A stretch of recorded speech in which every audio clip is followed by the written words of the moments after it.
नमस्कार दोस्तों। आज मेरे चैनल कहानियों की आकाश गंगा में आपके सामने प्रस्तुत है एक नई कहानी जिसका नाम है एक फरिश्ता यह भी। मैं कई दिनों से बेरोजगार था। एक एक रुपए की कीमत जैसे करोड़ों लग रही थी। इस उठापटक में था कि कहीं नौकरी लग जाए।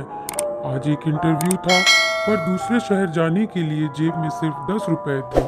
मुझे कम से कम 200 रुपए की आवश्यकता थी। अपने इकलौते इंटरव्यू वाले कपड़े रात में धो, पड़ोसी की प्रेस मांग के तैयार कर पहन, अपनी योग्यताओं की मोटी फाइल बगल में दबाकर 2 बिस्कुट खाकर निकला। लिफ्ट लेकर पैदल जैसे तैसे चिलचिलाती धूप में तरबतर, बस इस उम्मीद में स्टैंड पर पहुंचा कि शायद कोई पहचान वाला मिल जाए जिससे सहायता लेकर इंटरव्यू के स्थान तक पहुंच सकूं। काफी देर खड़े रहने के बाद भी कोई न दिखा। मन में घबराहट और मायूसी थी। क्या करूंगा, अब कैसे पहुंचूंगा? पास के मंदिर पर जा पहुंचा। दर्शन कर सीढ़ियों पर बैठा था। मेरे पास में ही एक फकीर बैठा था। उसके कटोरे में मेरी जेब और बैंक अकाउंट से भी ज्यादा पैसे पड़े थे। मेरी नजरें और हालात समझ के बोला, कुछ मदद चाहिए क्या?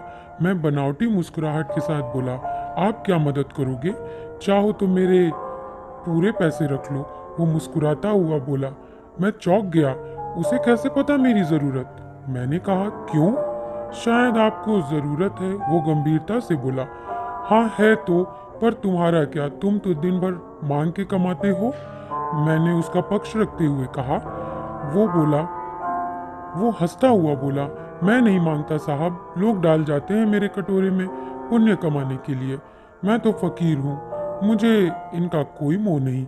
मुझे सिर्फ भूख लगती है, वो भी एक टाइम, और कुछ दवाइयाँ, बस। मैं तो खुद ये सारे पैसे मंदिर की पेटी में डाल देता हूँ। वो सहज था कहते कहते। मैंने हैरानी से पूछा, फिर यहाँ बैठते क्यों हो?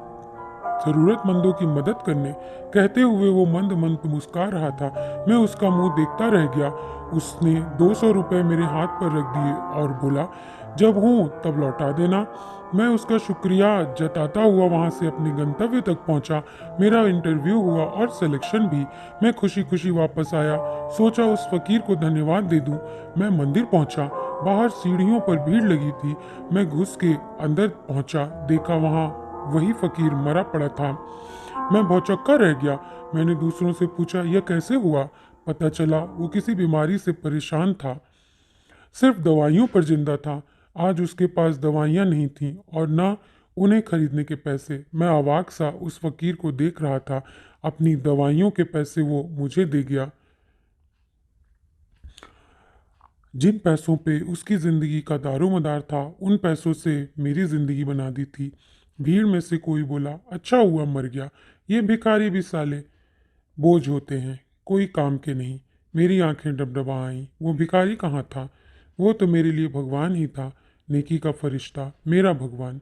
मित्रों, हम में से कोई नहीं जानता कि भगवान कौन है और कहाँ है। किसने देखा है भगवान को? बस इसी तरह मिल जाते हैं। धन्यवाद।